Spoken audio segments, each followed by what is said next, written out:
Okay, so welcome. So today, like I said, we're going to do chapter 2, break, and then APA. Since you guys have the APA assignment that is due, I think, Saturday night.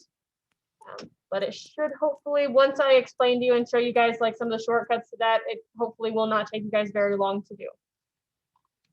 So chapter 2 is going to be about the building blocks and barriers. And that's also from one of your readings, I think this week or next week in week 3. So one thing to keep in mind as we talk about all of this stuff is that communication doesn't happen within a vacuum. So there's always the context of the situation, the culture, the people who you are interacting with that influence your communication interaction, that communication situation. So the 4 building blocks of intercultural communication are culture, communication, context, and power. This is a question on my final that a lot of people tend to get wrong because they tend to try to open a new tab and Google the 4 building blocks of communication, and it gives them 4 different ones. Because these are specifically the 4 building blocks for intercultural communication. So culture, communication, context, and power. And for you, Jace, who has not attended in person yet, if you ever have a thought or whatever, feel free to like jump in and, you know, speak up if you have something to say. So, Nadira, I'm going to mute you real quick.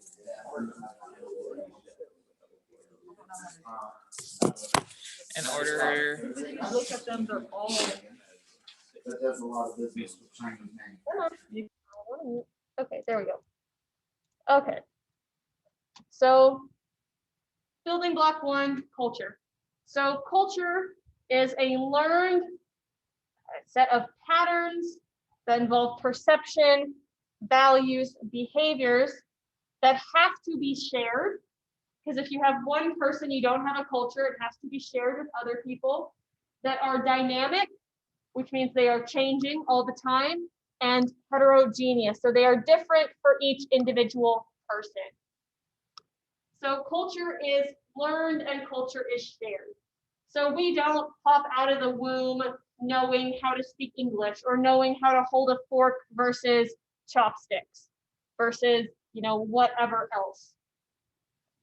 So we learn it from our parents or the people who raise us, and then we in turn pass it on to the people we interact with, like our friends. They learn some of our cultural traits by hanging out with us. We share it on to our children, our nieces and nephews. It involves perception and values. So culture shapes how you perceive different situations. It shapes how you perceive how people are dressed. You know, what it means to you. It shapes what values you have. So, you know, as an American, what do you value?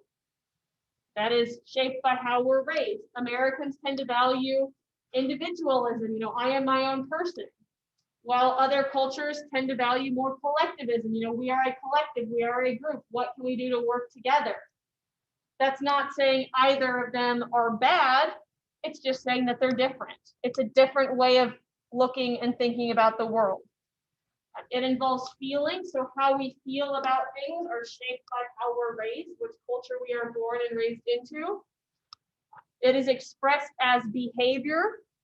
So how we perceive things, what we value, how we feel about things is shown in how we behave towards other people, both members of our own cultural groups and members of different cultural groups. And like I said at the very beginning, it is dynamic, meaning it's always changing. We have new cultural products being imported and exported, and people bringing in new practices all the time. So it's always changing. And it's heterogeneous, meaning it is different from person to person. So not all Americans are the same. You know, not all people from China are the same. Not everyone from Arizona is the same. They may have similar perceptions or similar values or behave similarly, but everyone still is different. So one thing I want you guys to think about, you can draw it out if you so wish, but try to think about the visible and hidden layers of your particular culture, of yourself. So you have your visible behavior, so the way that you dress, how you talk, what kind of accent you have, what language you speak, what kind of jewelry you wear, how you interact with men and women. And then you have your invisible part of your iceberg, which is your attitudes, your values, and beliefs about, the world, about, how things are supposed to be, what role people should play, if you wear Nikes or Adidas, if you value family or financial security, or insert whatever other value here that you may have. But it's interesting to think about, okay, so if we all in this classroom, we all currently live in Arizona, but does that mean we all have the same values or belief systems? We probably all could find a value or a belief that we share. Obviously, you guys are in a college setting, so you must, in some way, shape, or form, value education or believe it will help you better yourself. So everyone in here looks pretty fit or is wearing some kind of sporty thing. So everyone in here probably, has the belief or value that it's important to, be involved with something like that to keep yourself healthy. So, do you want me to leave that up for a couple more seconds? Okay. And you guys do have all access to these if you need it or want it. It's in Canvas. Our second building block is communication. And of course, communication is everything. Woo! Communication is basically everything. But it's a symbolic process where meaning is shared and negotiated. So it's symbolic. So nothing has meaning except the meaning we assign to it. So you can wave at someone, and we have all agreed that that means hi or bye, right? Most of us have agreed that flipping someone the bird has a very different connotation. But if you go into another culture where that's not the norm and you do that to someone, they're going to be like, oh, okay, great. Same with places like in Europe, if you're flashing certain fingers, or like in Vietnam, if you cross your fingers for good luck, you are being very insulting. It's symbolic. We assign it meaning. It is a process. So can you guys see my beautiful board? Let me draw it so you guys can all see. So please don't laugh at my drawing. I did not go to art school. We have our communicators. Communication being a process means that they are, sharing and exchanging information in some way, shape, or form. It can be verbal if they're talking. It can be nonverbal by showing, by what they're wearing, by how they're acting, how they're standing. There's a very different nonverbal message if I'm talking to someone like this versus I'm talking to someone like this. A couple of, well, you kind of raised your eyebrows, like I've been in that pose before. Like you could definitely tell, like if your parents, if they walk up and they do this, where have you been?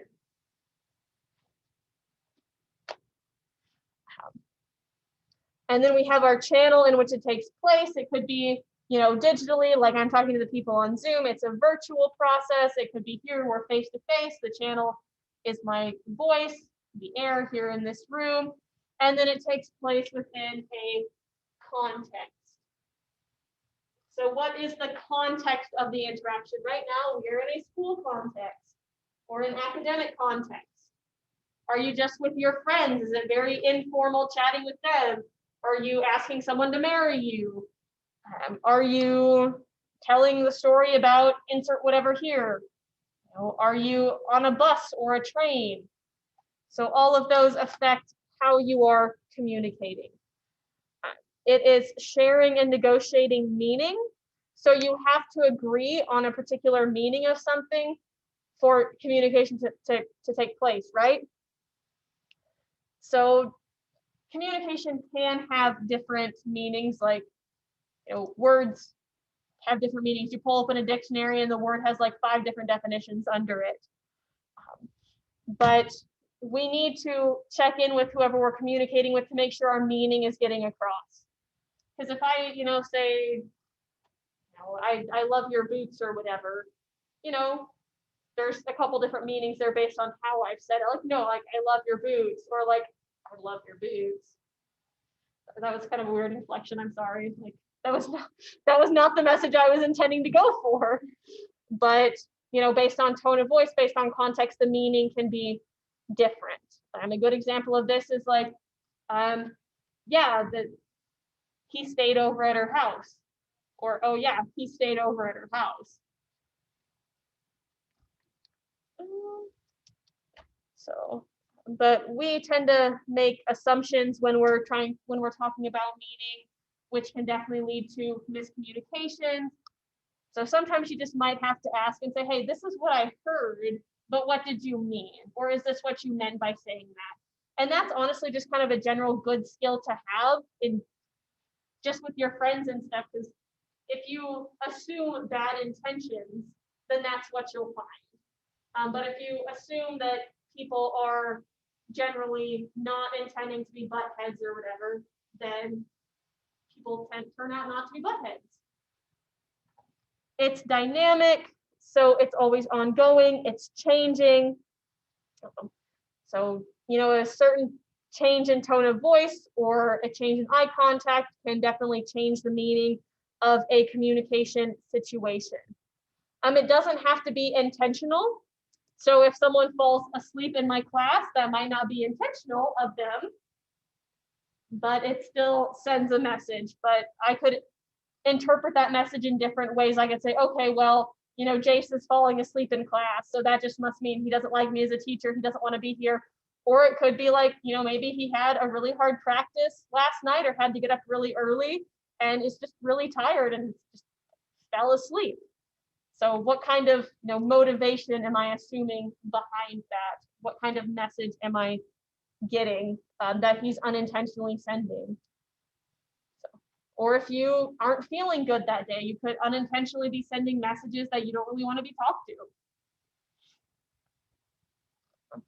But when it is intentional, it's things like, you know, if you're wearing a wedding ring, you're communicating that you are married, stuff like that. And then it is receiver orientated. So the person who assigns the meaning determines the outcome of the communication situation. So the receiver, based on what they understand, determines how that situation is going to go, right? Because if you accidentally insult someone or whatever, no matter kind of what you do to try to improve that, it's probably not going to go very well because they have interpreted that you have insulted them in some way, shape, or form. So it's, you know, sometimes the only thing you can do is say, you know, I'm sorry, I did not mean for it to like sound that way because that's not what I meant. Here's what I meant maybe in better terms, but some people still won't listen and just be like, well, you're a butthead. So one of the big things is just always ask questions to try to make sure that your point is coming across as you want it. And that's particularly important for intercultural situations, but also just important for like general day-to-day life when you're talking to people in important situations. Like make sure that you know exactly what is going on. So far, understandable with that, pretty clear. Any questions? Any questions from our classmates on Zoom? Okay. So culture and communication. So culture influences our communication because of how we're raised. We all have different worldviews. So our worldviews are a particular way of looking at the world. So our values represent a worldview. So how we judge what's good or bad or right or wrong. So they're a reflection of what ought to be, not really what is. So we ought to be able to be ourselves, or we, ought to be able to all have the right to an education.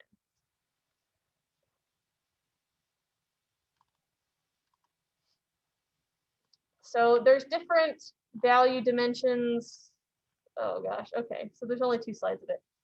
So we'll talk probably more about these later, or you'll read about them in your chapter readings, but super basically, it is,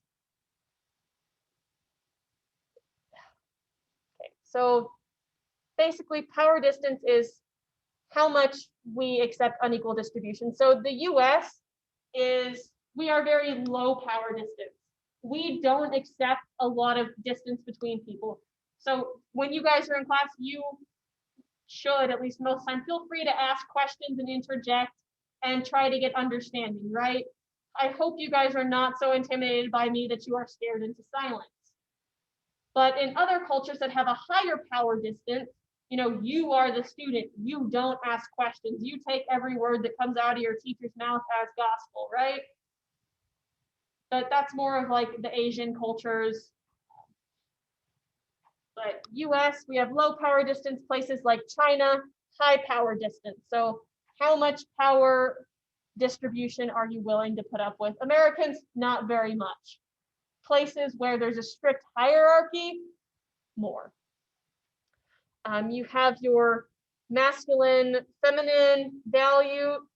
So the degree to which gender-specific roles are valued, and the degree to which a cultural group values masculine or feminine values. So places like the US tend to be more masculine a little bit, because they do tend to value the more masculine values of what you think of like financial success and individuality and stuff like that. And then places like Scandinavia and Finland tend to be more feminine. So they have more gender equality. Not to say, once again, that one is better than the other. It's just saying it is different. So there's,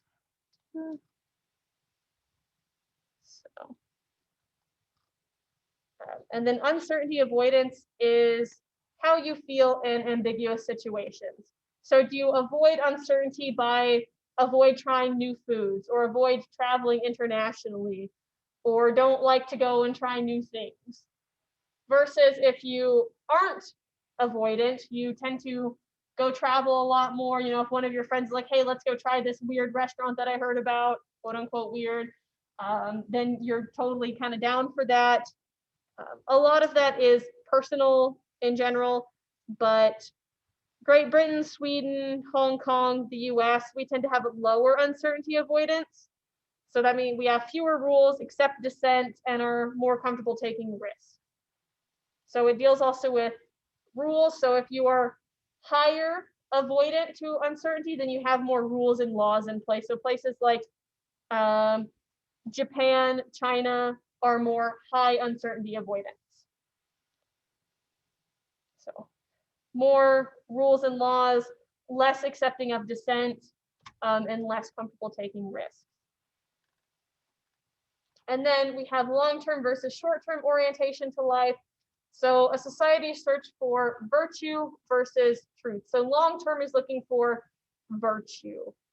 So these are the people who might be more interested in saving money, longer-term results, rather than, quick results, less conforming or more conforming.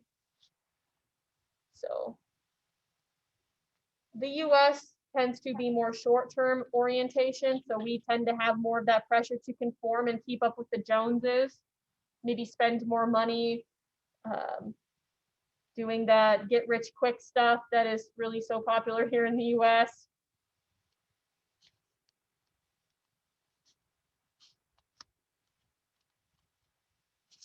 And I will scan my notes in for you guys too, so that you have access to them as well as the PowerPoint, since you don't have access to the book. but you guys also, I think, have this in a reading. Our third building block is context. So what is the context of what is going on? So physical context, where are you physically? Your social context, your political context, what does the political environment look like in your country? Your historical context, what are the historical structures that change the way you interact with certain people? So communication differs depending on the context of it. So if you're on a basketball court, you're going to communicate differently just because of that physical setting. Different social settings, if you're at a party versus at church, you are going to communicate differently, even just volume wise. Political, depending on the political climate, you might not feel as free to share your political opinions, and that could be overall or it could be in specific areas. So, and then your historical context, so like your historical legacies, like slavery or the racism against Chinese immigrants or Irish immigrants or Italian immigrants when they first came over.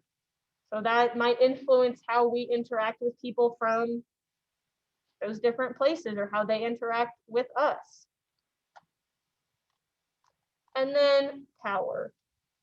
So if we remember back to our kind of power dimensions and power distance, this kind of relates to that. Because power is always present. So even though we're in the US and we don't have a very strict hierarchy, right? There still is one. So obviously, we have like little kids down at like the bottom of the totem pole because they're still learning, and their point is to just be adorable, right? They don't have to like know stuff. And then you get older and stuff, and then some cultures like Japan have like an age hierarchy where the older you are, the more respected you are. US does not. We tend to have more of a money and educational attainment. So the more money you have or the higher education you have, you tend to be more respected no matter what your age is. So those in power get to choose the social systems that help keep them in power. So groups with the most power help determine the system of the entire society. So power is complex because some power you can gain and some power you're born into. There's voluntary and involuntary. So involuntary groups are like your race, your gender, your ethnicity. Those are things that are more permanent. So based on how you are born, you can be born into more power depending on the context. So in America, if you are born a certain way, you end up with more like power here. If you are born in China a certain way, you end up with more power there, and that might change depending on where you travel to or where you go. But you also have your voluntary groups that help bring you power that are more changeable. So it's kind of interesting to think about, what kind of power we personally have in whatever social situation and cultural context we are in, because it definitely changes. So when you're in a certain place, you might have more power than if you go down to like Tucson or Phoenix. If you are here in your hometown and your friend is visiting you from out of state, you have more power in that relationship then, because you know what there to do around here. You know where the good places are to go to eat or to go have fun, and there's like red knolls or the hiking trails. But if you go visit them, that power reverses because they now have that advantage of being on their home turf. So what are some of our barriers then to communication? Well, we have ethnocentrism, stereotyping, prejudice, and discrimination. So ethnocentrism, so it's the belief that your culture or your country is better than other cultural groups. it's pretty natural to have a little bit of this, honestly, because, you know, where you grow up, you want to think it's awesome. And that's pretty normal. But when it gets to the point of saying, okay, well, you're not from insert this place here, so therefore you are lesser than, or you suck, or you can do no right, that's when it becomes a problem. So it's hard to kind of see our own, but we all do have a little bit of it. Like I said, it's not, you know, it's pretty normal to think that. But when we spend time in other cultures, we can learn and see that kind of in ourselves. But it becomes a barrier when it prevents us from seeing someone else's value or value in their point of view. So it does not become a barrier until it becomes a problem where we cannot say that this person has something valuable to show us.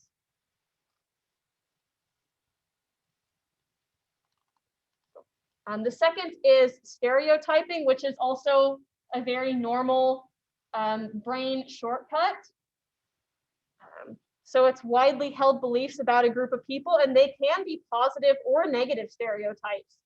So we have the quote unquote positive stereotype that, you know, like all Asians are super smart. And then you have like the stereotype and stuff like that blondes and jocks are dumb. Or, you know, this group of people is all this. And it's, like I said, it's a quick brain shortcut to hold information, even though obviously it's not accurate. But it's a way for the brain to generalize information. So we all have stereotypes. Like I said, it's pretty normal, but they can become harmful if they are very rigid. So if you hold them despite being shown evidence of the contrary. So if you still think all blondes are dumb or all jocks are dumb after you've met blonde people and jocks who are intelligent and well-spoken or whatever, then that's when that stereotype becomes harmful. Because if you're still holding on to that belief when proven differently, then you need to evaluate and say, okay, why do I actually think this? But they can be very difficult to discard and throw away because, you know, generalizations are easy to remember. So, but we learn stereotypes from different places and in different ways, and they can be reinforced as well. So like we learn stereotypes from media. They portray certain groups in specific ways. So you have like, you know, your stereotypical, you know, funny fat person like Rosie O'Donnell. That's a stereotype that is perpetuated in the media. You have the stereotype of the dumb blonde that is perpetuated in media. So our family can also teach us stereotypes. If we've had a negative experience with a certain person, that can lead to a stereotype for the whole group. But we can consciously reject them if we recognize, you know, this is a negative stereotype. You know, if we meet someone who breaks that stereotype, then that can help us. Any thoughts, questions on these first two barriers that we've talked about?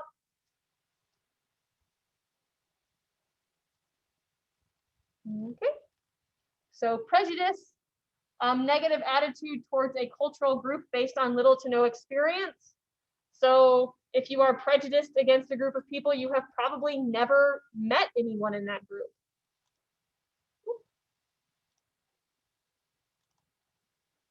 Okay, thanks, Gary. We'll see you later. So prejudice tells us how to feel about the people in this group.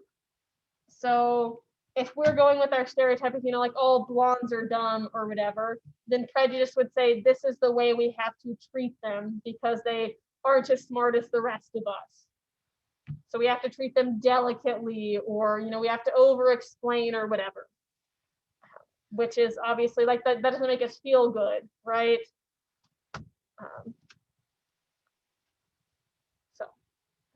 Tokenism is a type of prejudice shown by people who don't want to admit their prejudice, and that's kind of saying like, oh, well, you know, I'm not prejudiced or racist because I have a friend who is blank.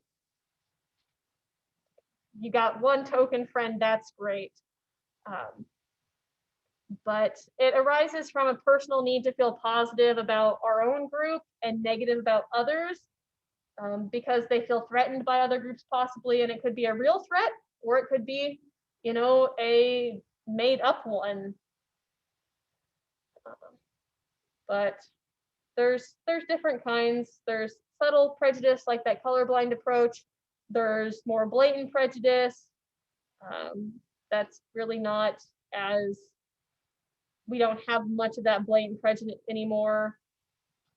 But, you know, the tokenism, you might have that one token friend, as they say, or just go out of your way to engage in unimportant but positive intergroup behaviors. So this colorblind approach is, it might go hand in hand with those kind of subtle forms, but it's not really possible to be quote unquote colorblind or race blind or ethnicity blind or religion blind or insert whatever here, because that is something we notice about people. So, and you know, it's like I said, it's not possible. And then it tends to negate or kind of like brush off, you know, things that people might consider important to their personalities. So how many of you guys in here are LDS? Okay, so an example of that might be like, okay, well, I don't care that you're LDS or whatever, you're still a good person, and you know, blah blah blah blah blah. You know, we can be friends despite that, but we don't have to talk about you being this thing. You know, that probably doesn't feel good, because that's probably an important part of your identity. And you probably just don't want it brushed aside to feel like, okay, well, we don't want to talk about that part of you. So, but yeah, it allows people to disregard, ignore, deny, or continue to support the status quo if we don't talk about those things. And then I think our last but not least in this is discrimination. So discrimination is the action of being prejudiced or stereotyping people. So it is carrying out, saying, okay, well, you know, we're not going to hang out with you because you're blonde or you're LDS or you're Muslim or you're a woman or insert whatever else here. So it may be very subtle, you know, if you're just excluding people from a conversation, to, you know, being like, you know, well, we can't hang out with you. You know, we won't, or we're not going to hire you because, you know, you're a jock, or we're not going to hire you because you have long hair, or we're not going to hire you because, you know, you do whatever, insert here, or because you practice this religion. You have to go pray multiple times a day. Okay, well, we're not going to hire you because that's going to take away from your work time.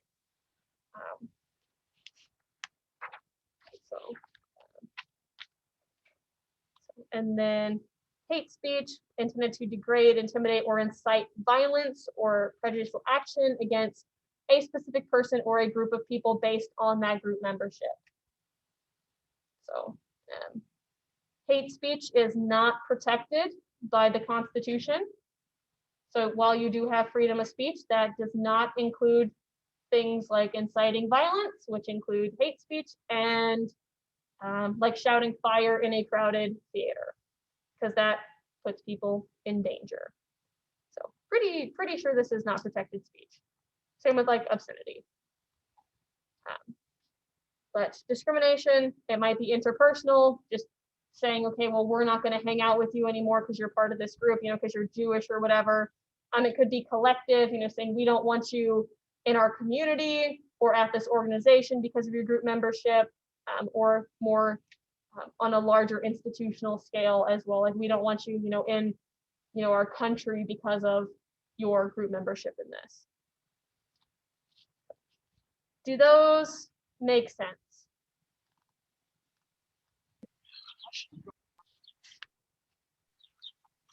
So some ways to build our skills in relation to these, you know, just be more conscious of the groups you belong to. So maybe think about that one day, kind of like with your iceberg, like what kind of values do you have? Where do those come out of your group membership? Like how do those relate? How do you communicate in intercultural encounters? So kind of be aware of that. You know, how diverse are your friends? I mean, I know we live in a very small area, So, we're not going to have a huge selection of people to be friends with, but we are on a college campus. So are you friends with as many people as you can be? Become knowledgeable about different cultures. So, you guys are all in this class, you are all learning. You could look at newspapers, you could watch foreign films, check out one of those cool Bollywood films with all the fun dancing. Like, that is some peak athleticism right there and some pretty darn good music. See how different cultural groups are portrayed in the media. So how does the media portray this group versus this group? If you look at foreign media, how do they portray Americans versus how do they portray Germans or Russians or the Chinese or insert whatever here? If you watch like British films, it's really kind of funny how they portray Americans because it's always like the fat, stupid tourist. And that's obviously like a negative stereotype about Americans. So how do they see us versus how do we see them? Try not to generalize too much about people from other groups. Like, I'm not going to say like all Arizonans, are super fans of Hatch green chili just because the Arizonans like I've cooked for are super fans of green chili. Because, what if you're allergic to green chilies or really hate green chili? You're probably a super fan of green chili, aren't you? Well, I guess there are generalizations for a reason. And then, if someone tells a joke or something like that that you don't approve, like, oh, all you dumb jocks, whatever, you can feel free to speak up and be like, that's kind of rude. So, any closing thoughts on this before we take our, give ourselves a 4-minute break or so? Get a drink of water.